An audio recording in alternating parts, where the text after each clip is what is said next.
LJ Reyes, approve nga ba kay Kim Chiu na maging stepmom ni Aki? I've seen a lot of change, been through a lot of pain. Some things are not the same as they were a year ago, but all will be okay. I move on each and every day. The past. Para sa Kim Pao fans, sign of approval daw sa relasyon ni Kim Chiu at Paolo Abilino ang pag-follow ni LJ Reyes kay Kim sa Instagram. Ikinatuwa yon at ikinakilig ng Kim Pao fans at lalo pa siyang kinilig ng i-follow ni Kim si LJ. They follow each other na in Instagram. Samantalang hindi pinalo ni LJ si Paolo.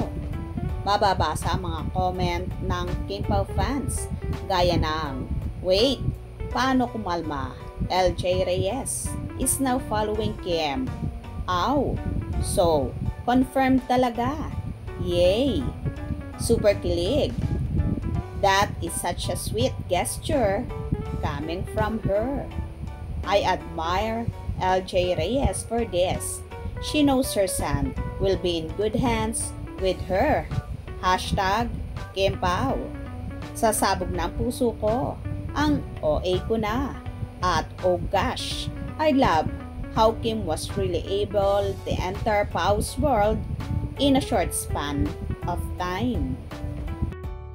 Dahil dito, mas naniniwala ang Kim Pao fans na kasama nga ito ni Paolo nang bisitahin niya ang anak na si Aki sa New York at ipinakilala niya ito sa anak. Naikwento raw yon ni Aki sa mom niya, kaya nag-follow na si LJ kay Kim. May mga nag-comment nga na OA ang ibang Kim Pao fans.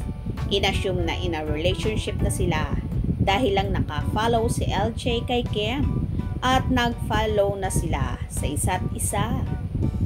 Wala pa naman daw ina-announce ang Kim Pao kung sila na. Tapos ang fans kung ano-ano na ang naiisip. Kawawa raw si Paolo kapag napatunayan na for real lang ang love team nila ni Kim. Sigurado raw na mababa siyang aktor. Sa ngayon, hayaan muna natin ang Kim Pao fans na masaya at kinikilig. Sa pagkakataon na ito, super saya at nagbubunyi nga ang tagahanga ng Kim Pao at dilulo ang kanilang feelings. Wala namang masama kung i-follow ni LJ Reyes si Kimi at ganun din ang dalaga sa dating kapuso actress at ina ni Aki. Ang importante sa lahat ay magkakasundo sila para na rin kay Aki na tila so happy rin sa relasyon ng ama kay Kim na kahit hindi pa man umaamin sa publiko ay marami na talaga ang nag-a-assume na totohanan ng Kim Pao at hindi lang sa big screen at promotion ang lahat. Dalangin naman ang kanilang mga fanay sana raw ay pang forever na ang Kim Pao. Anyway, ating suportahan ang kanilang papalapit na movie, ang My Love Will Make You Disappear, na malapit nang mapanood. Hope you enjoyed. Please subscribe for more info.